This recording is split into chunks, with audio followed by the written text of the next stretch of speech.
Welcome to the Chronically Will podcast, where we hold real conversations with community that need to be heard. In this episode, I want to introduce you to Vanessa, aka Nechi, the best big sister ever. Vanessa is a breath of fresh air that is needed. She remains joyous and on cloud nine while also managing the non-stop commitment it takes to live with type 1 diabetes. Although she thinks of diabetes non-stop, she does not let it fully engulf her. Not only is she an advocate for type 1 diabetes, but she is a full advocate and ally for all marginalized communities, fighting against inequities and speaking loud and clear about all injustices in this world. If you are in a fight against inhumane conditions, look for this world warrior to fight with you, leading with empathy and a heart of pure gold. Diagnosed at 18, she was forced into a double adult role of managing type 1 diabetes as well as being a college freshman and learning to manage all of those nuances. Nechi is a graduate of NYU. 5 years after her own diagnosis, her baby sister was also diagnosed with type 1 diabetes. Chicken, Nechi's sister, was 6 years young when diagnosed and from day one has been strong just like Nechi. Thank you, Chicken, for the support of helping the best big sister ever through her healing journey. On the day a cure is here, Nechi promises to throw us all the greatest diabetes party you could imagine. I'ma hold her to it. But in the meantime, she is ready to take on and over the world. No one can deny her of her greatness. Vanessa is someone we should all get to know, and instead of sitting on a bench and waiting, I demand today, put her in the game, coach. I usually go as Nechi, and I'm type 1 diabetic. I've been type 1 diabetic since I was 18. So it happened when I was a freshman in college. So my transition was a little weird for me because I was a young adult. And when I went to grad school at NYU, I decided to focus on a research and shifted my research to type 1 diabetes in American schools, but for like K through 12, because I have a younger sibling that also has diabetes and she's in grade school. So it was interesting, like having my own experience, seeing my little sister navigate it now, and then doing that research in school. So I think like those things have inspired me. On top of that, I just love to advocate about diabetes. And like you said, it's very important to have us take up space like on social media and provide awareness. And it's always great when people that don't have diabetes are like, I learned so much from you. Like, thank you for sharing. That's what like keeps me going. And seeing other people post and feeling confident about their medical devices makes all the difference for me. Or seeing them go through highs, lows, sharing resources. I was born and raised in Los Angeles. Love it here. Moved to the East Coast for a bit. Look, I love it in LA also, even though I haven't been there. If you don't know, my iconic hero, you know, he represents the West Coast, like Tupac to the heart. Like, oh, I love Tupac too. So Tupac is my iconic hero, like heart of all hearts, like serious. Like, I hope that I am remnants of his work here on this earth, because you know Tupac said, I might not change the world, but I guarantee that I will spark the brain of the person that will change the world. And I hope that that spark is in me, that I'm actually living part of his dream. I love that. And you doing this and all the advocacy you do already, I think you're there. Like, so that's amazing. But yeah, so born and raised in LA. I have other siblings that don't have diabetes. But yeah, so Thankful. And then on my they're good. I'm glad they don't have it. And on my free time, I just love to, move my body, work out. I love to enjoy nature, read a lot of books, but I also like to have fun. So I go out with friends, still live a normal life regardless of diabetes. So, and I love to spread awareness about it. So I'm really happy to be here. Thank you for being here. And you just gave me everything about you in probably like 2 minutes or less. And that tells me that you're a real like people person. And I enjoy that. You did drop a small like detail in there, and I don't know how much congratulations, how congratulatory people are towards that, but you went to NYU. Not everyone gets to go to NYU. NYU is a prestigious university. Like, seriously, everyone doesn't get admitted there, and you were. Um, how was that knowing LA to New York? Thank you. I knew I wanted to move, and I loved New York because I visited before. And I think my only way to like securely be in a new city was I wanted to do grad school regardless. So I said, why not NYU? Um, and it was during like peak pandemic. So I did 1 year on Zoom. So the transition wasn't too crazy. And then after that, I moved there for 2 years and a half. Um, I loved everything about NYU, the space, the environment. I feel like since I was older and in grad school, I was able to enjoy the city differently compared to like if I was younger. Um, and I really loved my program because it was sociology and education like combined. But I was able to apply, something I love and I'm interested in, like type 1 diabetes research within that. So I really appreciated that my department supported my research topic, because I do think that diabetes isn't only scientific.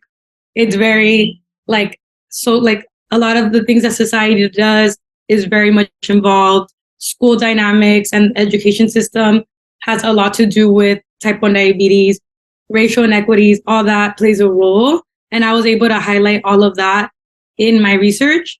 And it was because I was supported through my department. Because I could have easily like, they had no idea about type 1 diabetes. So Right. when I Most people explained it, don't. yeah, so I feel like I had to kind of like explain, and then they're like, okay, I see how you can relate it to like the education and like society world. You broke up for a second. You said related to society. And like in the education world as well. And so that I was able to do that, and I did, and I was so happy with the outcome and my living experience in NYU. It was amazing. So yeah, I was very grateful. Love the East Coast, but decided to come back to where the heart is, Right. LA. Right. And also, I mean, New York is, there's a lot going on in New York. There's a lot going on in LA, but the big differential is the weather. Like, if you grew up sunny days, sunny nights, light stayed on till 10 p.m. Coming to New York, coming to the East Coast. I mean, that's where I'm from, the East Coast, the Philadelphia area.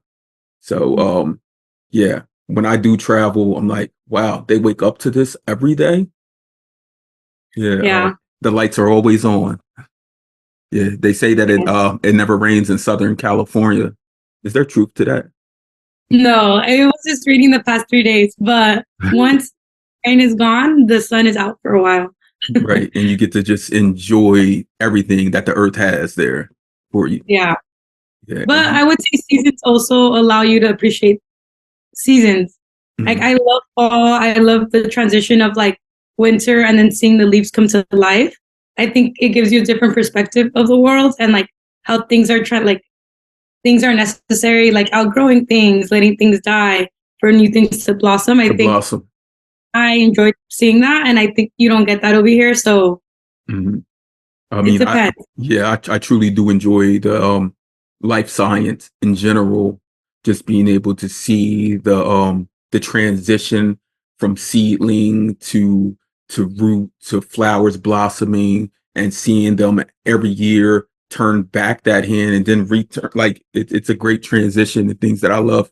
But I being from the East Coast and being here predominantly my entire life, I don't truly enjoy fall. Like I see a lot of people say, you know why? Why? Because fall means that winter and snowstorms are coming. Like snowstorms on the East Coast, the Northeast are like, to me, as a kid, I love them. But as an Mhm. um, adult living with chronic health conditions and whatnot, Yeah. I don't want to shovel. But I understand like someone not being from here, like, yes, fall is amazing. All seasons are amazing, seriously. Hopefully I'll be Yeah. able to get out to the West Coast soon. It's been a while. Yeah, you need to check it out. Yeah, you need to come check out LA specifically. Right. Now, you grew up in LA. Do you see a great transition like we do see in all metropolitan areas, especially urban areas, um, heavily populated areas that, I mean, I know my family, we grew up in the inner city. Mhm. Do you see that great transition that we do see in like Philadelphia, New York, Chicago, DC with um the facade, like everything changing, the buildings, the structures, the availability to resources and things of that nature? Yeah, I mean, I'm going to Um, say the word as it is, gentrification. yeah, okay, that's what I was gonna say. I definitely see it 1,000%. Even in my area, I live in a place called Mid City, which wasn't as popular, but it's like a great location because you're 15 minutes from downtown, 15 minutes from the Hollywood sign, 15 minutes from the beach without traffic.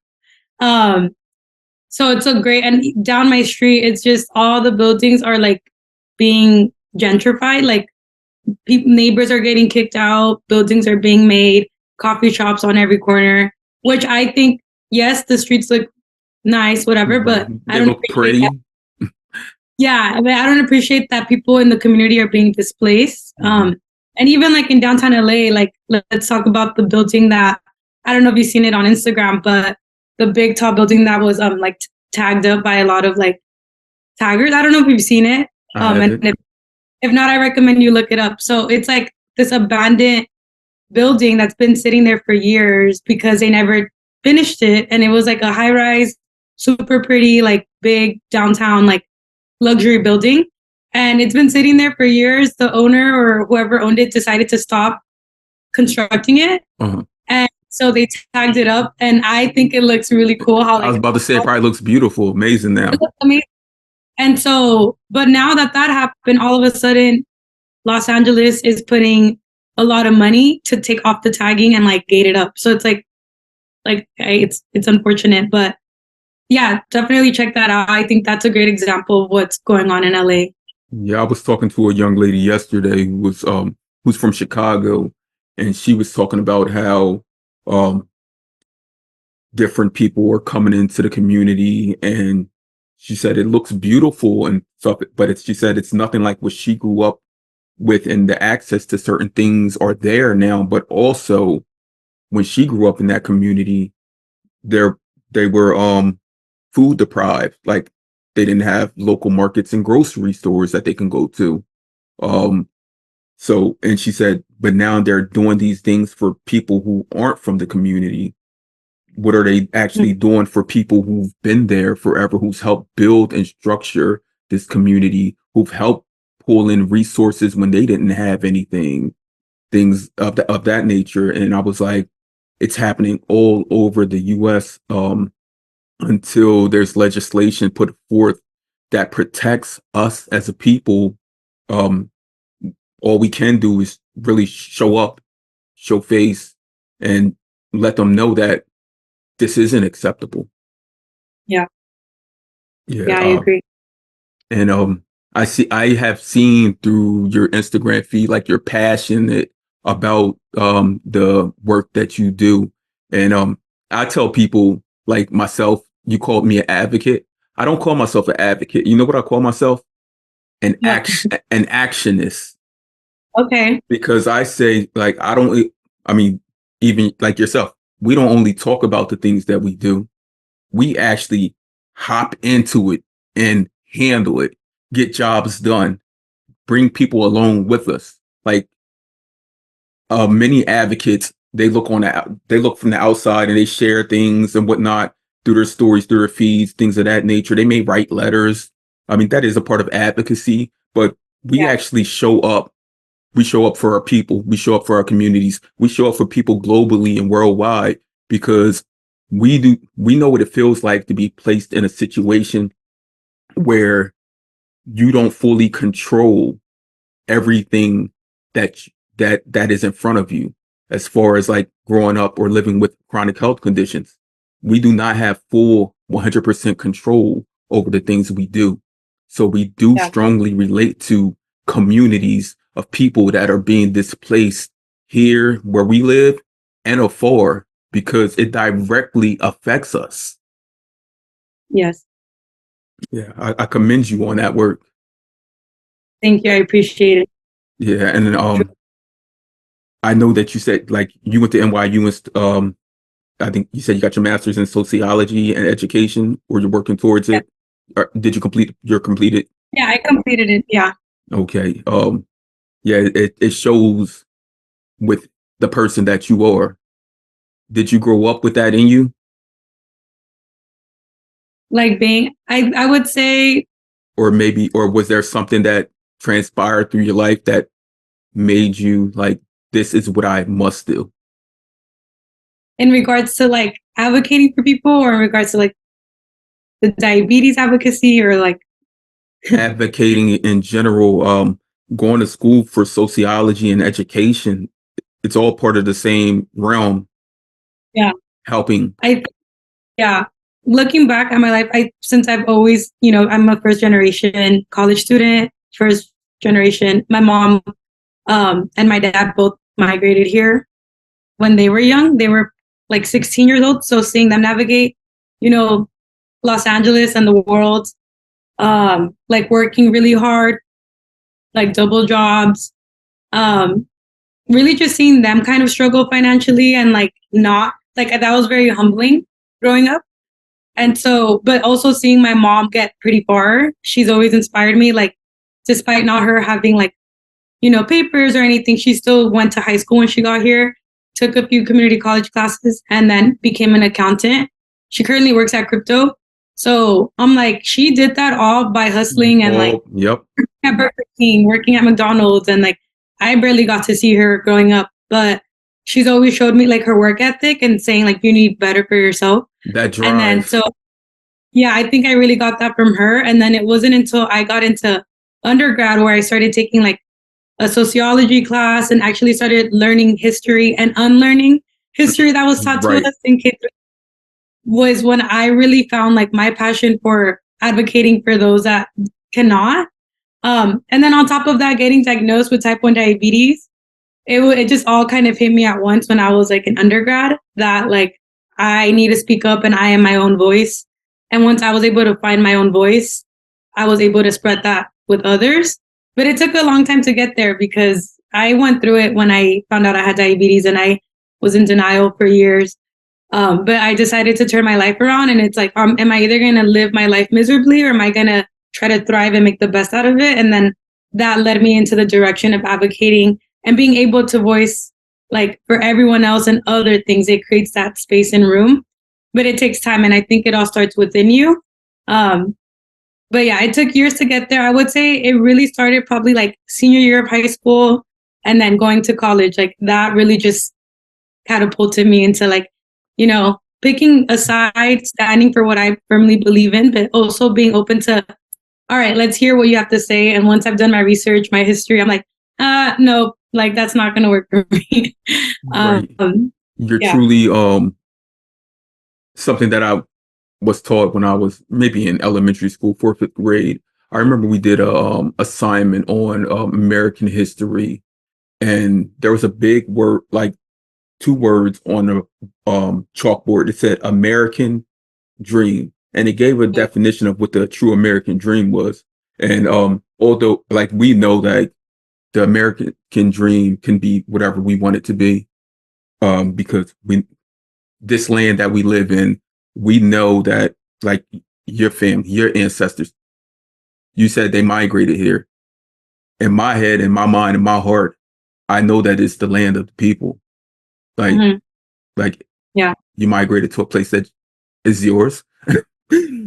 Yeah. So like American dream, it says the true American dream is to see your kids more or do better and be more well off than you were.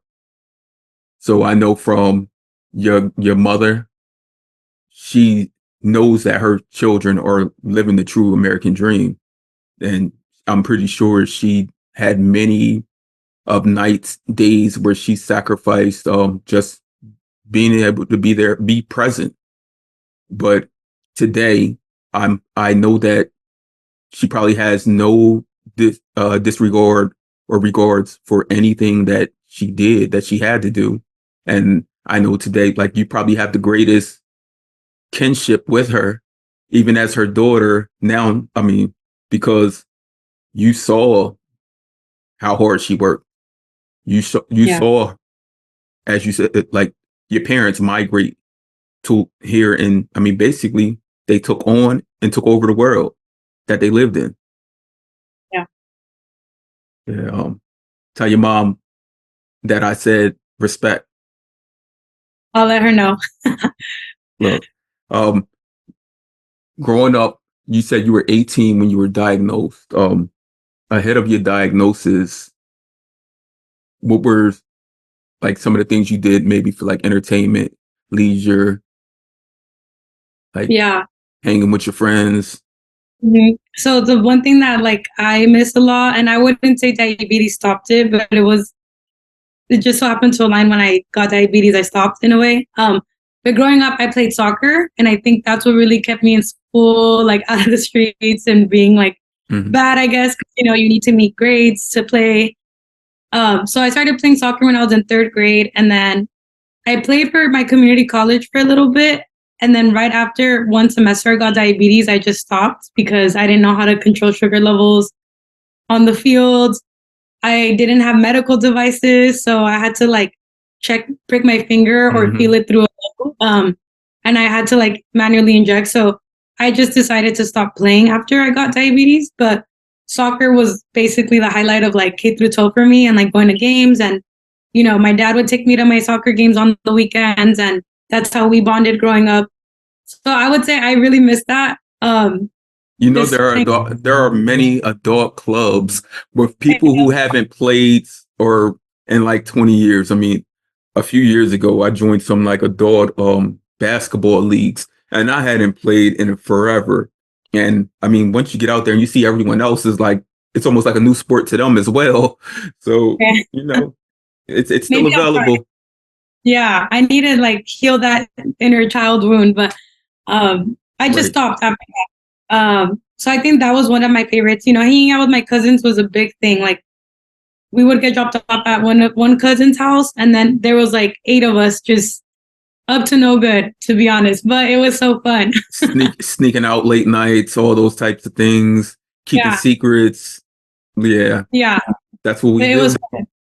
That's what we do. I mean, my cousins, I grew up with them as I say, I grew up with them as my siblings, and I'm pretty sure you did the same. So yeah, there's Yeah, nothing better than that cousin love.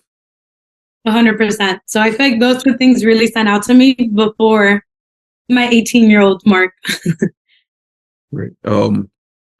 Yeah, everything I'm hearing about you, like it's truly amazing and interesting. What's one thing about yourself that you feel as though like is high, like interesting, like you want to know what you would like everyone to know about you, the person? As a person, Mhm. I would say in general, I would like, I feel like since diabetes is like people just see that, I would love them to just kind of know me without it. Like me, Nechi, Vanessa, whatever you want to call me, like as a person, I think, you know, I'm very warm and like welcoming to everyone unless like someone gives me a reason to not like vibe or something. Um, I love reading books and I love writing poetry too. I think that's something that a lot of people don't know. Like I love to write, like journal all the time. I have so many thoughts. Um, I love that. so yeah, I think that's I have like an inner creative side of me that I think I should put out there more because Do it. it's There's so many spaces, so many avenues where you can just hop in there and bring your journal, your poetry, and just let it out. And there's a community of people that are waiting to hear you. They need to hear you because it will help them along their journeys in life, you know? Because we all have our favorite artists. And if we can listen to Mhm. go and see our favorite artists or listen to them, we will at all times. And you are someone's favorite artist. Believe that. Thank you. So, Bucket I mean, list. put it Join on Texas, soccer. put it on your to-do list. Right. Yeah. Yeah, yeah. Yeah, I equally like I love writing, journaling, but I always tell people in my past life, like I wrote music, engineer, produce, I rap, like everything. Like I I love the arts, but Yeah. and I'm a master visual artist as well. So yeah, the arts are. You're so good at like all the videos and like editing and putting everything together. It's You think so? It's like yeah, it takes work and time every, and yeah. and you do it. You get it I done. I just I mean I truly just I love what I do. Yeah. Every aspect of it. Like even in this realm, like diabetes world, like I actually love doing every bit of what I do because I mean it's not a job. I do all this stuff like just because it's like it's an emotional thing, Hmm. attachment, because nowhere else in this world am I going to find people that actually go through the same things that I do, because Yeah. I also work as a trauma and art therapist. But when I work with people in that realm, I have to like truly like embody who they are as a person to help them navigate what is life in this space. It's like freely. I don't truly have to embody it because I know that the Yeah. things that I'm going through, you've been through or similar things. And Yeah. just being able to like even like reach out to someone or just like a photo or comment on something, like it's like you're my family. Yeah. So like this is just a part of me. It's not my plan, it's God's plan, you know. Hmm. You mentioned earlier that about being like an ally and advocating.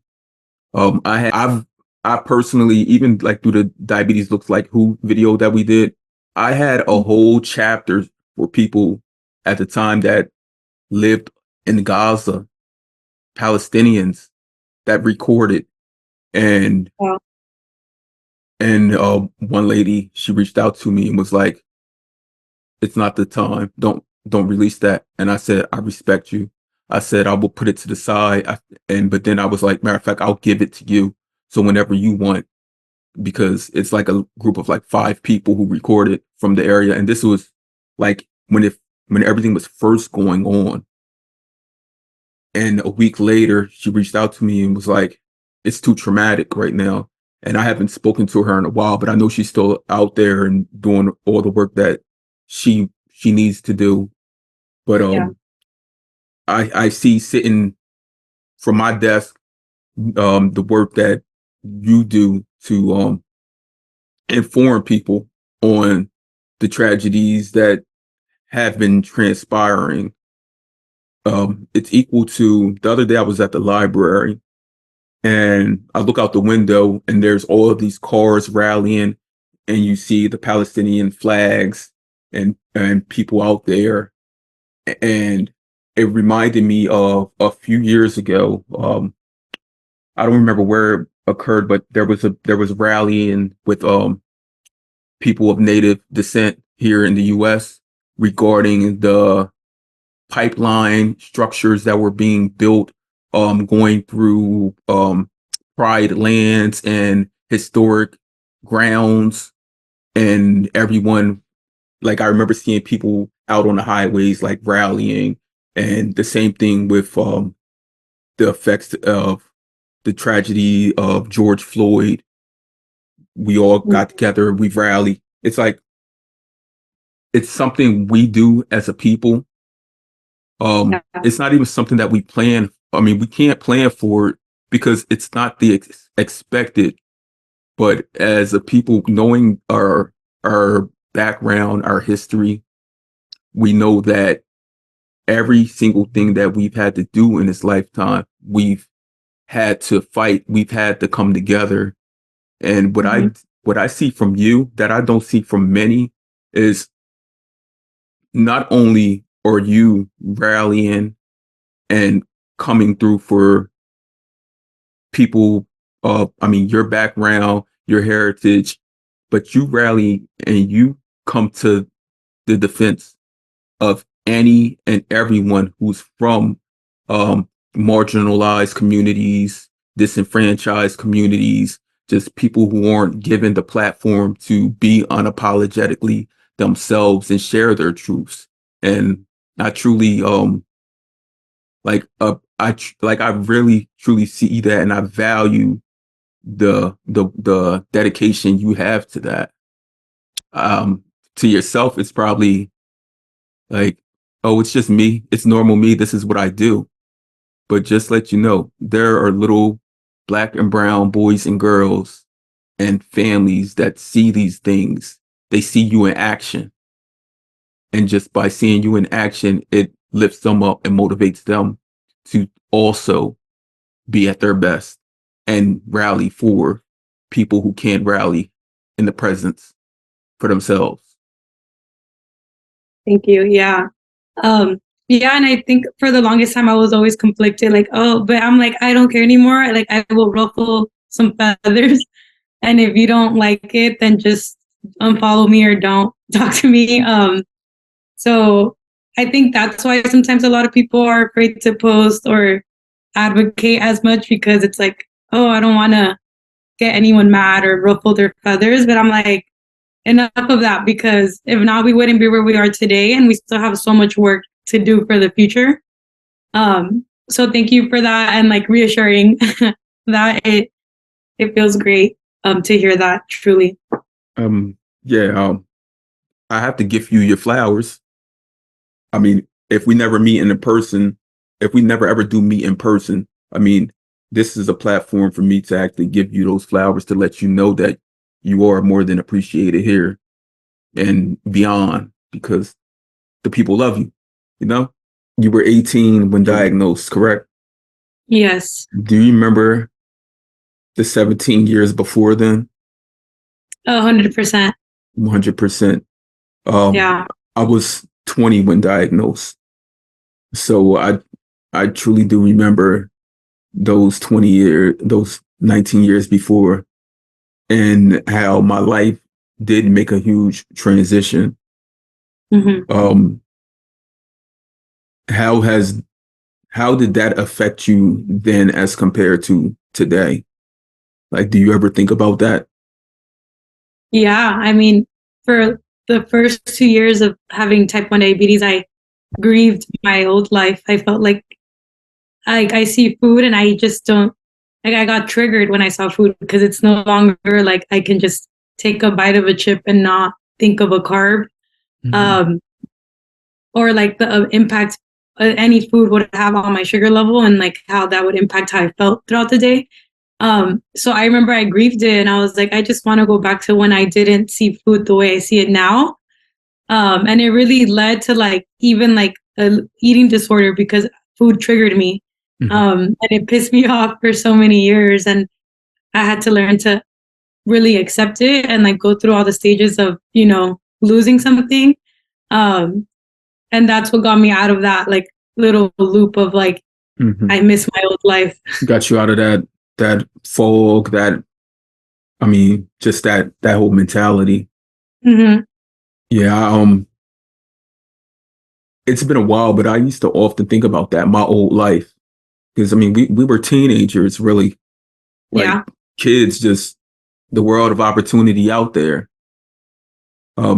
Today, do you feel as though you've addressed many of those initial concerns, and are you more like responsive in your actions in managing your diabetes?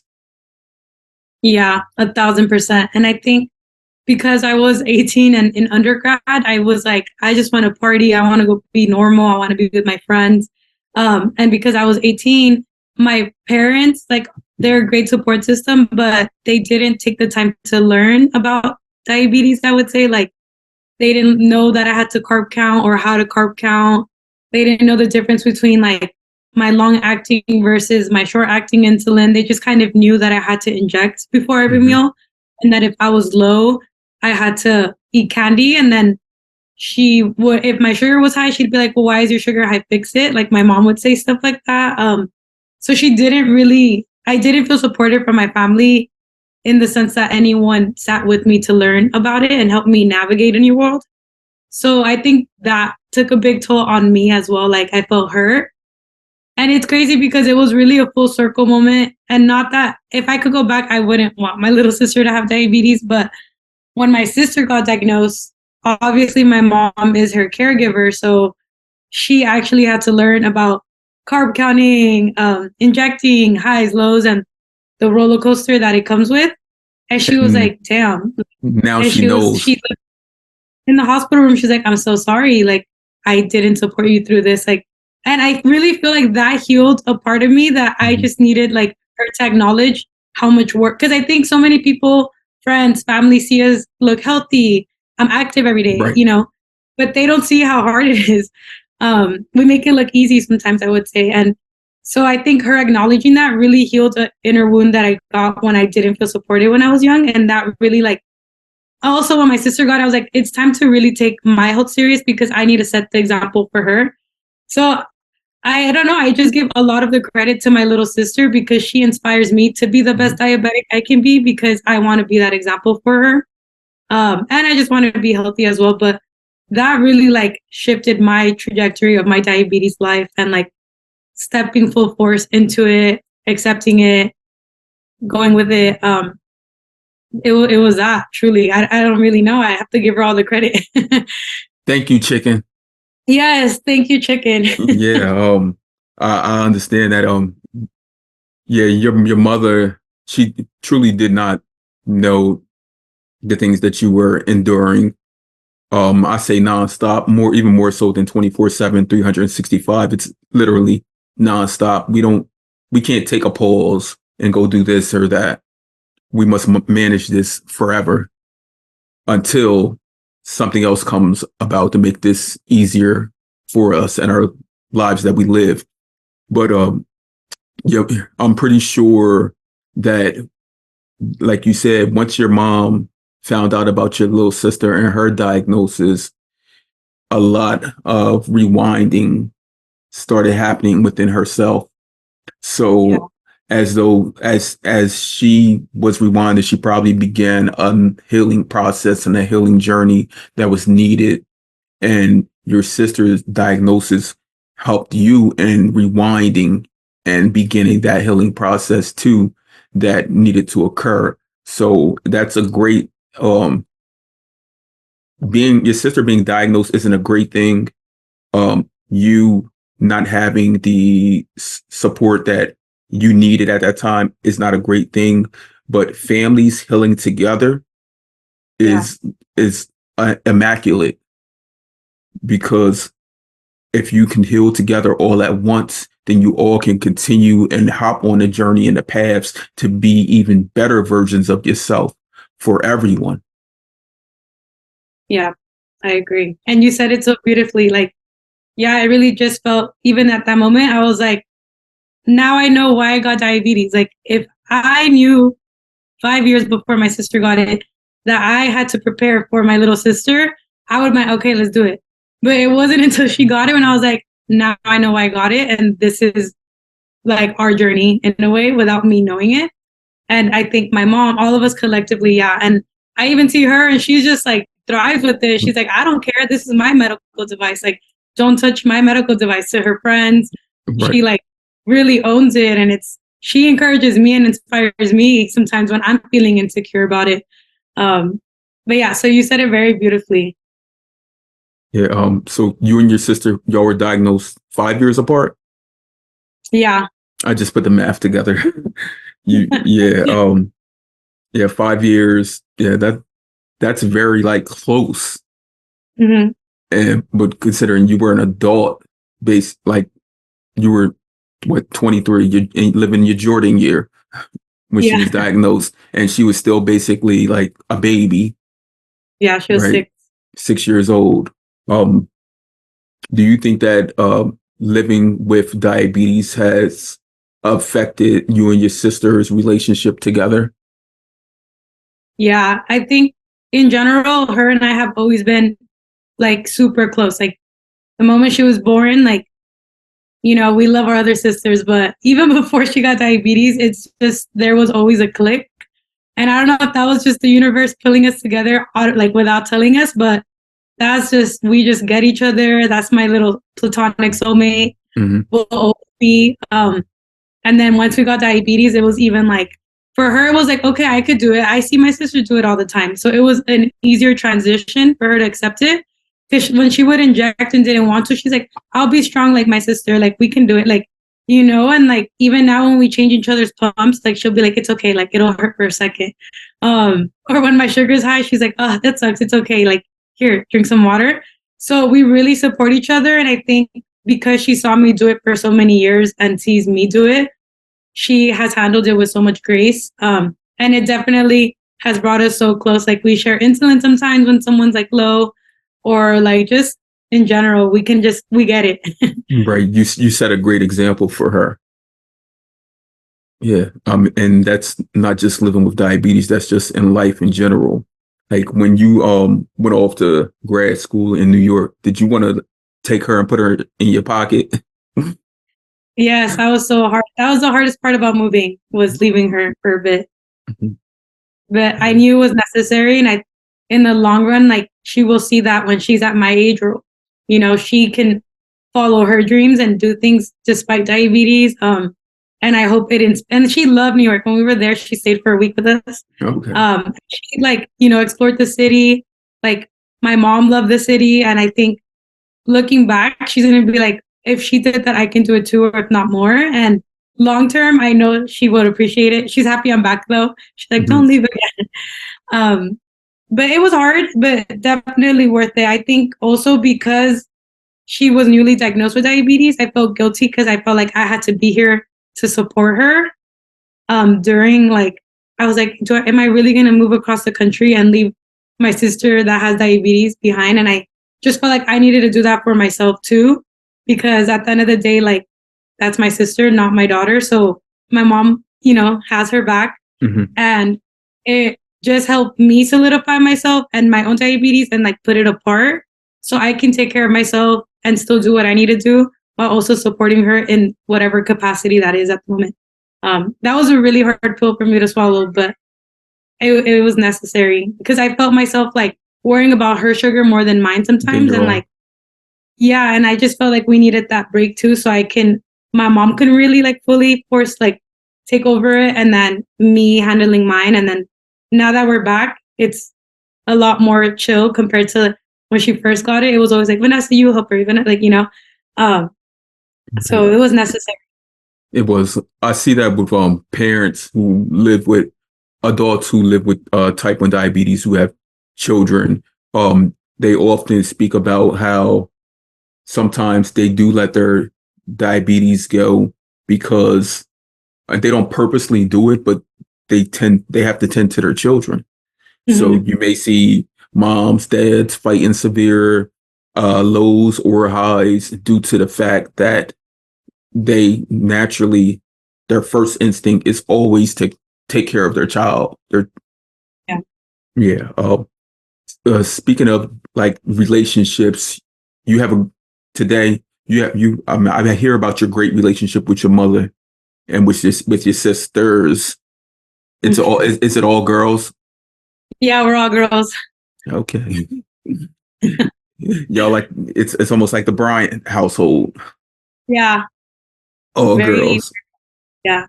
Yeah. How has being or living with diabetes affected other relationships as far as friendships, partners, work, all those things? Yeah, a lot. In a sense, good and bad, I would say. Very good. I guess I'll start with like the not so good things to end on a good note. But like, even when I got diabetes, I was in a pretty solid relationship at the time. And so my partner at the moment had seen me go from being non-diabetic to all of a sudden diabetic. And I wouldn't say that was fully the reason why things ended, but I do know that when the breakup did happen, he had mentioned that like everything changed when I got diagnosed, which everything did change. My life was turned upside down, and it was a whole new lifestyle that I was navigating, along with the emotions and mental health issues that come with it.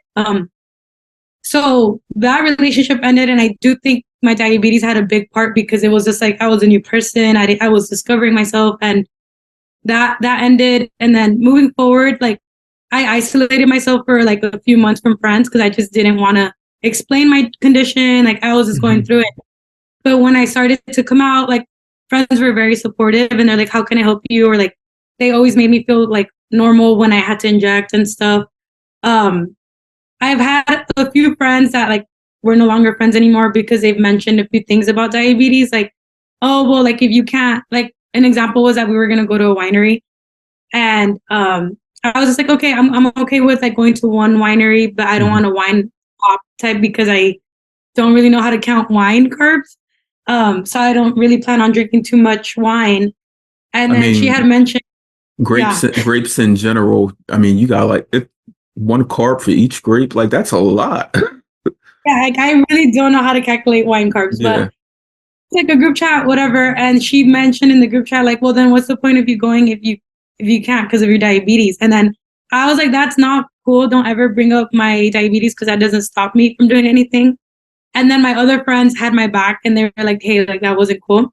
I'm no longer friends with that girl, but little things like that where it's like you can't say things like that. And I'm gonna stand on my because I already go through a lot. So if you're gonna say rude comments like that, like I'm not gonna tolerate it. Right. Um, it's been little things like that where I've been like, damn, like that hurt a little bit because it's my diabetes.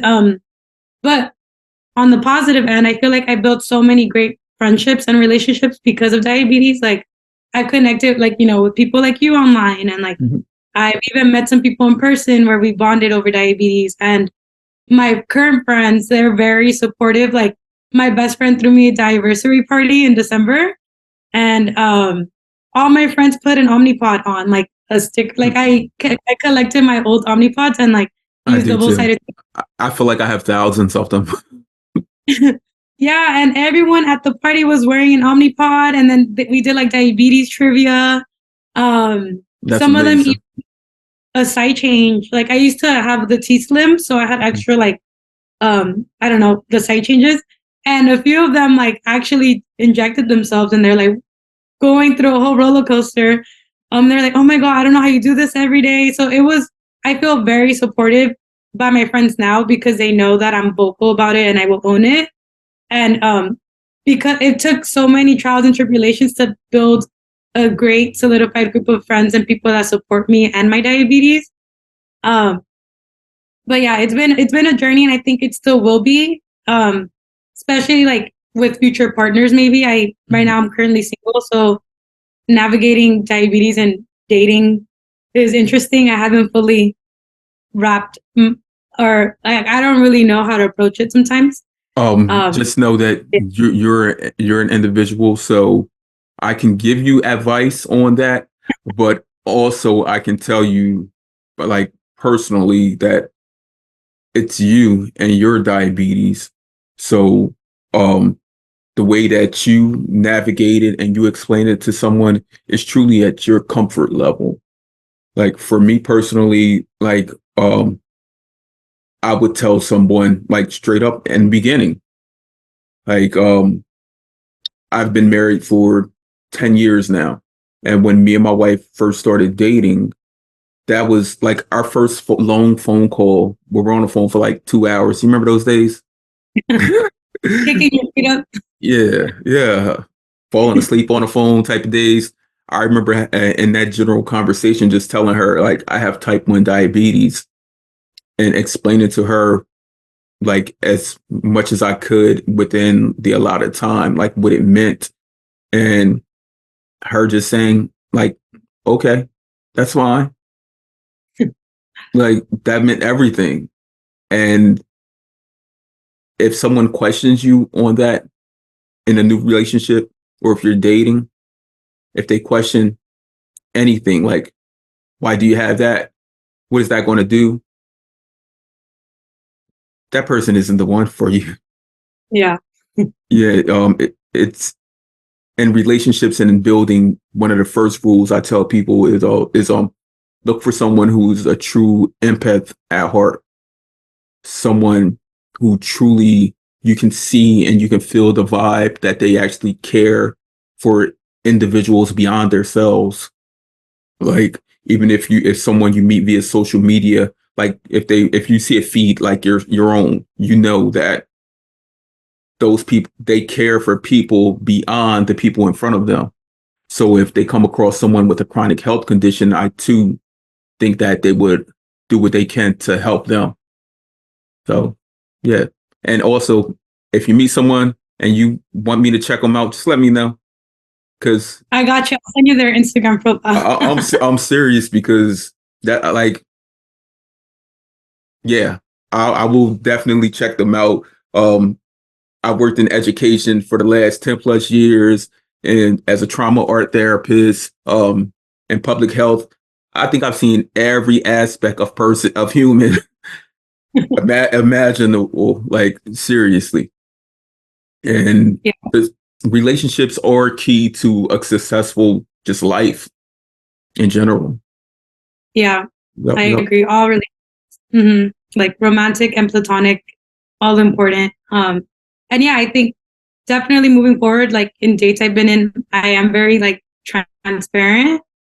That's something I've challenged myself to do, is like, I'm not going to go to the bathroom to inject. I'm not going to Not at all. do the most, hide my carb count. Like, I'm going to just do it. And depending on the reaction, we'll say everything, because that's just a non-negotiable, is me feeling supported with my diabetes in a romantic relationship.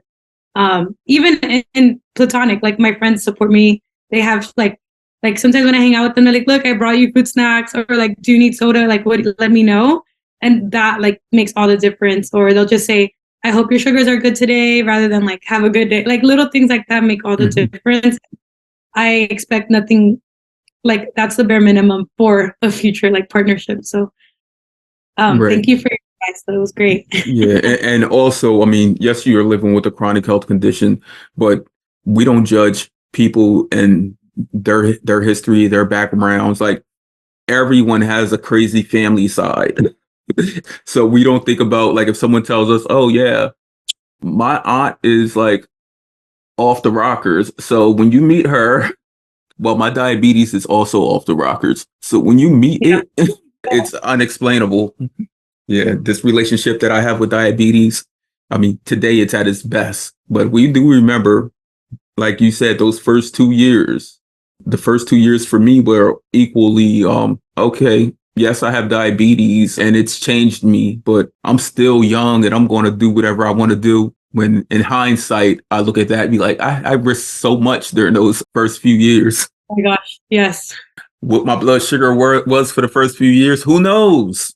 Yeah. You could just throw up any number in the air and catch it. Crazy.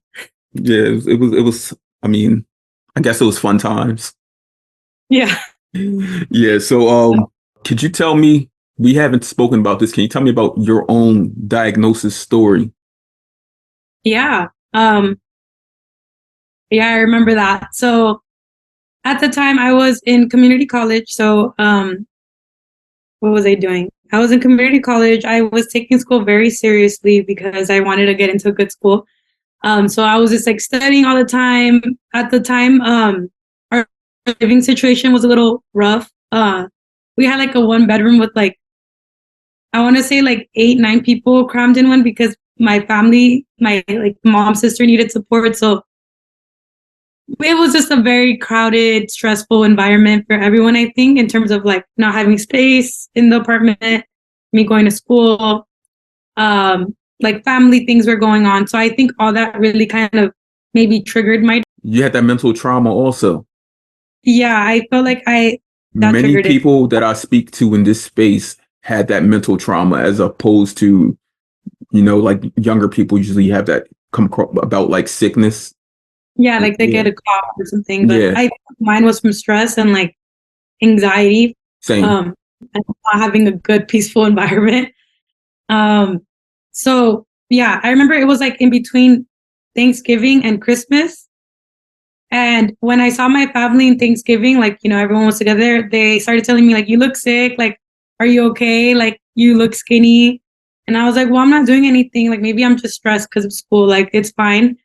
And I had lost like 30 pounds in a month. super thirsty, the typical, had to pee like every 10, 15 minutes. It was horrible, like insane. That's like crazy, right? Like we looked sick. Mm-hmm. We were sick. So yeah, I had lost so much weight. And I remember I was kind of like annoyed because I had went Black Friday shopping after Thanksgiving and I got the cutest pair of jeans. Within December, they didn't fit. And I was like, what the heck? Like I just dropped all this money on jeans. But anyway, so I remember I had to use the bathroom like so much that I would go to like lay down in bed and pray that I fell asleep before I had to get up to pee. Like I was like, please, like let me go to sleep. Like I don't want to. I remember praying to knock out before having to pee because You will hear an episode when this fully gets released this spring where I'm actually speaking to my father and I'm telling him about that, me praying in the bathroom and outside the bathroom. wow, Yeah. yeah. So it was just crazy. So and then I even remember even friends telling me like my best friends, her family, they were like, "Is Vanessa on drugs? Like is she okay? Like you should check in on her." Which they were just concerned because I looked Mhm. sick, and I was like, "No, I'm okay. There's nothing wrong." But I really did feel like it got to the point where my mom, like as a Mexican, we're very much like, "Let's go to Tijuana," which is the Mexican Mhm. border. And it's like, let's go check out a doctor over there because all you need to do is really just pay them and then they'll take you in rather than here. You need like, I went to the doctor here in LA and they literally were like, you're fine. I'm like, looking back, I gave them my diagnosis. I was like, can't stop using the bath. And they still didn't like do anything. So shame to them. But so we went to Tijuana, um, kind of like, we just got medicine, still didn't get diagnosed. I remember crossing the border. I was crying in the car because it's like 3 hours in the car to like cross. And I was like, I can't hold my pee. Like I can't. Like I physically couldn't. It was so bad. Like, I had to get out the car, I had to go find a bathroom. It was just so bad. Like my family was like, we don't know what's going on. So whatever. Like that weekend after the Tijuana thing, like the border, I couldn't get out of bed. My mom's like, help me with the groceries. And I was like, I literally can't help you. Like, I can't move. Like, if she didn't take me to the hospital that day, I think I would have been in a diabetes coma. But she's like, I'm gonna take you to the hospital. I can't no more. So we went, and then that's when I got diagnosed. Um, and my sugar was like, I want to say like 750, maybe 800. It was really high. And then they kept me overnight in the hospital, and just like that, your life changes. My dad actually told me, he was like, put on your clothes, we're going to the hospital. The stories are like, it's almost near identical. Yeah. Yeah. Just think if people didn't recognize the illnesses or recognize you physically, the change in you, it may have went even longer before you were actually diagnosed. Yeah. So that's why it's great to tell people like to see the signs, the frequent urination, the thirst, Yeah. um, the exhaustion, the weight loss, like those signs are real. And did Yeah. you see them? Did your mom or yourself see them in your sister? Yeah, I saw them. I remember I started noticing and I was like, Mom, we need to check her sugar. You And diagnosed her? I diagnosed her. And I remember when we first brought it up, my little sister was like, no, like, I'm not going to do that. Like, I refuse to get blood. I let it go for 3 days. I was like, okay, like, I'm not going to force you. But then I remember again, I was like, I just knew. And I was like, Mom, we need to check her sugar. And so we did. And I remember it was like night and we did. And her sugar was high. It was like 400. And my mom's like, no, like, there's no way. Like, check my sugar. Like, let's make sure that the machine is working. Right. So we checked my mom's sugar, normal. So then we checked my little sister's again, high. And I'm like, she has type 1 diabetes. Um, and they took her to the children's hospital and my mom basically told her, like, I think my daughter has diabetes. Can you confirm? And obviously they did. She stayed there for a few days, did the whole trend, like transitioning. But I want to say I caught it like 2 weeks in. I know that had to be like devastating at the time. Like, I mean, just to think about it, because I equally have a little brother, and I'm like, no, if he was diagnosed, it'll, but yeah, Yeah. but like you said, she helped better you, and you're bettering each other today.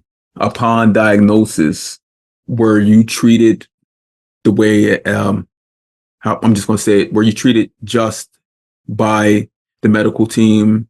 Did they actually do everything they did in that short time to educate you as much as possible on living with diabetes? Did you get a type 1 diagnosis? Yeah, I got a type 1 diagnosis right away, but looking back, it was pretty, excuse my language, but yeah, I was doing like syringes as injections when they already had pens available. Um, I got like, I stayed overnight one night, and the next day they're like, okay, like this is it, go pick up your medication. Saw an endocrinologist, got another quick like session by a diabetes educator. And that whole session, I just cried. Like I remember returning to therapy rather than counting carbs, or I just was crying to her because again, I went alone. Like my parents didn't go with me because I was old, I guess.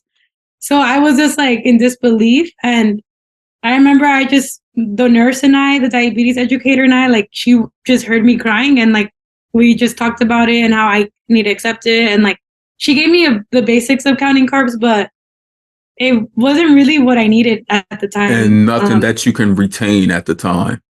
At all. Like I mean, so much information. So it was really like trial and error and learning on my own. And I remember even going home from the hospital and my family was there, and they're like, again, at the time I had like 8 people living in a 1-bedroom. And they were like, so what do you like? Does that mean you can't eat no more? Like, what is it? Like everyone was just asking me 1,000 questions, and I was like, just crying, like, leave me alone. Like, I don't know what's going on. So yeah, and I was afraid of carbs for a long time. I remember I just ate salads, like kept my carb count to like 25 to 30 per meal. I was so afraid of carbs. And it was not what I needed. Even when I would go to get checked up, I would ask for medical devices like the Dexcom, and they wouldn't give it to me. Like it was ridiculous. So I really do feel like my first 2 years of diabetes was rough because of the medical, like insurance and like the providers. And I didn't know how to advocate for myself at the time. So I felt like I got like the worst amount of tools and resources. And it wasn't until I transferred to UC where I got like quality, because I went to my UC doctors and he was like, why aren't you on a Dexcom? Like you had diabetes for 2 years. And I was like, that's what I'm saying. Right. So, yeah. Yeah. I think this is someone asked a question recently. What is something you would ask for when, or something that should be a given when diagnosed with a chronic health condition such as type 1 diabetes? And it was a question in someone's story, and I replied, every newly diagnosed person, whether they're a child or an adult, if it's a child, their parent, if it's an adult, yourself, should directly have some kind of therapeutic mental health specialist that works with them. Because for a parent, the entirety of your child's life is changing. And for an adult, you're taking on all of this as your own. It's so much. It's more than a physical burden. It's a mental burden and strain that equally needs care as we do physically. Yeah, I couldn't agree more. Yeah, and we are not gifted those things. Why they didn't offer you the needed medical supplies and devices, I don't know.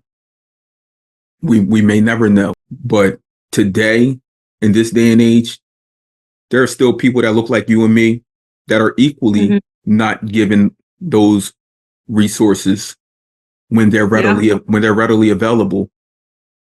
Most hospitals carry these devices. All endocrinology specialists carry these devices. Considering that we have to do everything 24/7, 365 nonstop just to live, these things should be gifted to us.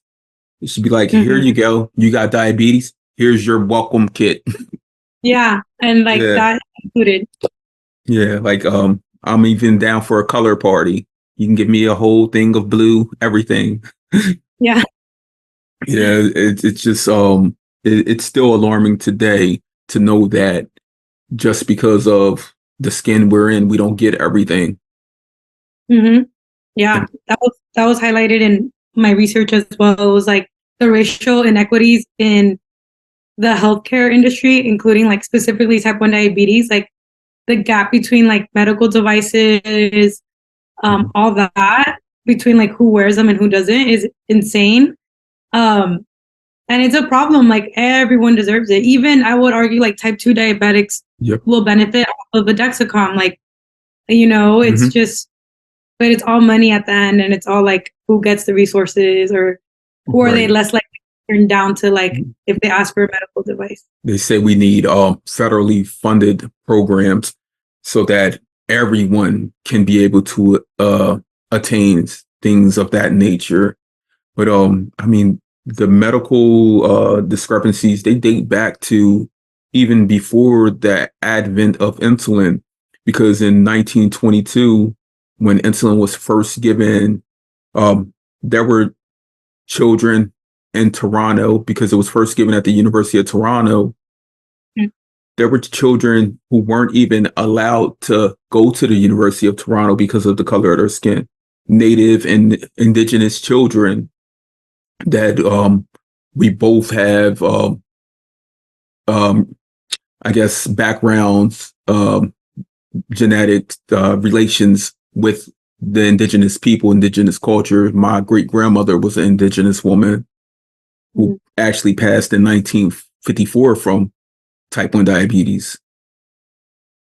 But Wow. many of the children, I've done research on this over the years and I've shared it. If you ever want to look in my bio on Instagram, you'll see that the children who were deemed chronically ill and sick, the indigenous children there, the natives, they were actually put in reform schools and sent there to actually die instead of Wow. being given.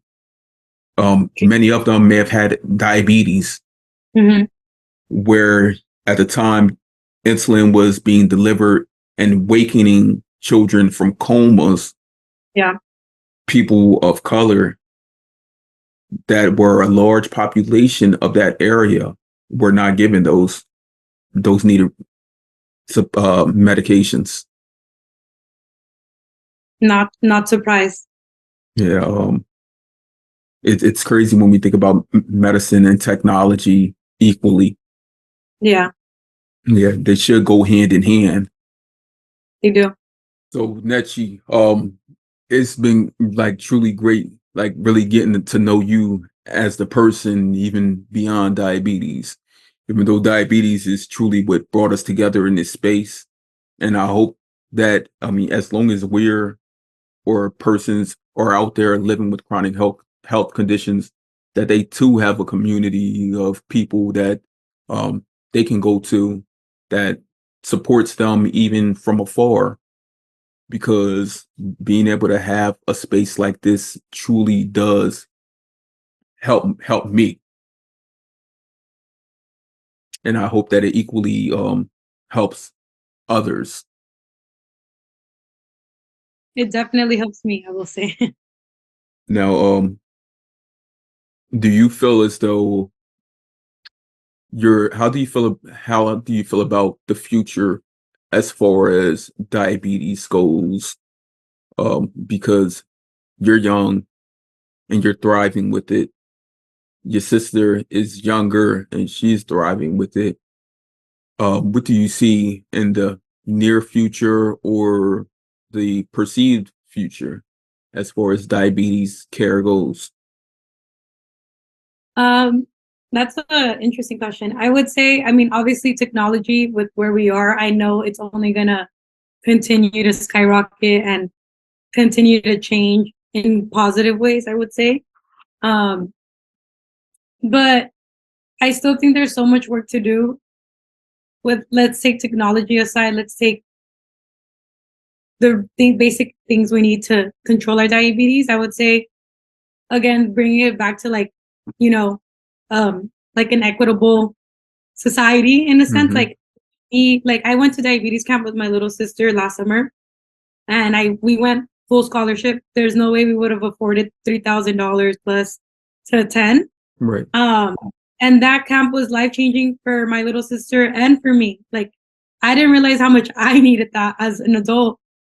Let alone my little sister who loved it. And we just learned so much, got so many resources, bonded with diabetics, learned about the future, learned so many tips and tricks that not everyone gets because those spaces are very limited, especially with like people of color taking up space in them because we just cannot afford it or like don't know about it, don't have the resources. Like, I think if all that gets better and we're able to provide more programs like that for the community, there's a lot of positive change that can happen because I think mentally, like the kids, that changes something in their head. Like I see a lot of type 1 diabetics. I'm not the only one. And I know my sister feels seen when she had a lot of friends her age have devices. Um, Even in regards to schools, like school nurses, more like low income communities don't have a full-time nurse. Right. So the quality care of a type 1 diabetic student and a low income school versus like a well-funded school, completely opposite. Um, I think we need to do more in that aspect and like get more equity in that. And then I will see everyone thriving as a collective. Um, and even medical devices are so expensive. So I think if everyone has the resources and means, there's really positive change in diabetes. But I think we just need to kind of level up, like equal out the playing field and provide these resources for more people. Because I know if I wasn't here, my little sister would never go to diabetes camp, would never like have someone advocate for her in school for, her Section 504 plan, which I'm sure a lot of parents don't even know what that is. Right. Right. Yeah. So I think there's a lot of work socially and like justice, like social justice, like to really get an equitable like field for type 1 diabetics. Aside from that, I think it can be very positive because we have so much technology.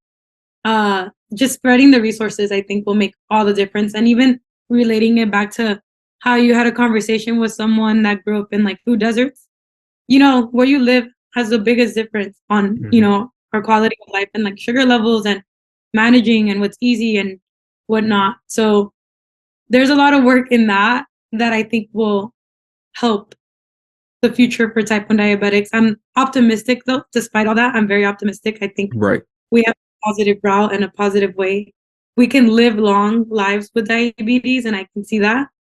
Um, so I'm excited to see what else happens, but I would love to see more, nonprofits or more new organizations that may come, really diversify and include people that need it, like, and provide more scholarships specifically for like type 1 diabetics of color or like low income, um, and provide workshops and stuff. I think that's what I would love to see in the future. I would equally love to see those things because we have allocated funds that are available that aren't even being used federally for things. How long did it take for us, for you, for women? I have a sister, I have a mother, I have a daughter, have a wife. Like, how long did it take for just y'all to be able to have access to the needed supplies that you need, that women need to just live freely, like being able to go to a dispenser freely and get the things that you need just so that you can continue on in your day, in your life. It took forever. And there was just like some kind of like big like faux pas like up there, like people, I don't know why everything is so stigmatized. Like things that are needed to just live healthy and just be fully engaged should not all come down to monies. There should be equal access for everyone across the board. Like if Johnny, whose parents make whatever 7 figures, is able to get a Dexcom or an automated insulin delivery system, then anyone in any place in this world should be able to, especially if Johnny lives in California and Joe lives in California. Joe doesn't have the ability, or his parents don't have um, the resources to access those funds, but Johnny does. How is that even possible? That's when we talk about equity, equitable justice. Like these are equal children.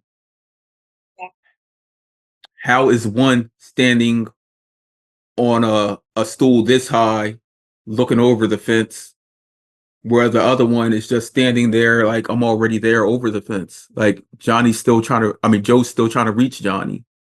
It's not fair at all. Have Yeah. you personally ever imagined your life without diabetes? 1,000%. I mean, just because I lived, those 17 years without it, it's hard not to imagine because I lived without it for so long. I think in comparison to when my little sister is my age, I don't think she'll remember life without it because she got it so young. And there's days where I'm like over it. I'm just like, diabetes burnout happens all the time. And I'm just like, if I could just not think about my diabetes for one day, I will literally be on cloud nine. Like there's days where it's just irritating, and I do sometimes wish to just have a break from it, but that's obviously not possible. But then I bring myself back and I'm like, okay, like it's okay to feel or have those thoughts, but this is reality. So what can we do now to support myself at the moment? And that could be, don't check your sugar for an hour because seeing it go up or spike will trigger me. Or like, it's okay to have a rest day because you're just not feeling your best. Or it just depends what I need at the moment, and being kind with myself that draws me back to like, it's okay. But the diabetes burnout days are really when I'm like, I just wish I didn't have it today or had a break from it. Yeah, so all the time I think about it, but I just have accepted it and I know it's part of me and it will never go away. So I do want to end with this, but before I do, is there anything we didn't cover that you wanted to cover in this space? I guess I'll just because I just started running again. So maybe if you have any tips, but so I started running. I want to run more miles again, but it's been a struggle with my diabetes because it just plummets down. You use Omnipod 5, correct? Yeah, the Omnipod 5. Now, how soon do you set your activity mode before you go running? Like let's say the drive to the park is like 15 minutes. I'll set it before I start driving. Before you So start driving. yeah. So this is what I'm going to tell you. Your basal insulin that's being delivered at, let's say you go running at 3 p.m. That basal that is affecting you at that time is from the basal that was delivered at 2 hours before, between 1 and 1:30. So if you're about to go running and you're setting your activity mode 15 minutes before, you know that your basal isn't being reduced until literally 2 hours after that. So it's going to take the person to truly take notes on when you're actually dropping from the time you put it on activity mode. So you will have to go back in your settings and change your activity mode to where, or you're just adjust your activity mode to maybe 45 minutes or an hour before you go running. Yeah, that makes sense. I think it's like a work in progress. I'm even thinking of setting a second like running time setting or like, cause it was just going well the whole day. I think post run as well after like eating so much sugar and candy, but I don't want it to stop me from running, obviously. It won't. So gotta get a better hold on that. But we're going to get a hold on that. We're going to get a hold on whoever's in your DMs and figure that out. And the last thing we're going to get a hold on is, I'm going to ask you this today. If you found out you were cured from diabetes, what would you do? Damn. What would I do? I hate to say it, but I feel like I'd celebrate. Like I'd just be jumping in the air, probably like I never have to count a carb again. Because I recall when I think it was your diagnosis or whatever, you like breaking down and praying things that, or was that your sister's diagnosis? It was one of them, praying like, and oh, you stating like, why did this happen to me? Mhm. So I do see why you would have the opposite occur when if a cure happened today, like celebrate. I would feel like that, but part of me, I would be like, whoa, what? Like I would first wouldn't believe it. Two, I'd be like, okay, is everyone else's cured or just me? Because Everyone. everyone. Then we're all having a party. I am personally throwing a party for every previous type 1 diabetic, and we're gonna go crazy. Look, and I'm going to mute this out. I'm just going to say, I'm going to get everybody together and say, fuck it all. We're going to take a FTS day, this day, Yeah. and just go, yeah, just go enjoy, hop on a plane, go wherever without thinking about it, not even taking a bag, just pop up and find Mm-hmm. whatever gear I need there. Yeah, And because I'm like, everyone's cured or just mine? Because then I would feel bad. And like, right, how does everyone? we're all cured, like magically. Like, yeah, this has been a great experience joining here with you on the Chronically Well podcast, where we hold real conversations with community that need to be heard. And Vanessa, Nessa, Nechi, however you want to be presented as, she's a person that you should get to know in this community and even beyond as a person living with type 1 diabetes. And I thank you. I appreciate you for joining me on this journey. Thank you so much. It was amazing conversation. I appreciate you for holding space and having me here. It was great.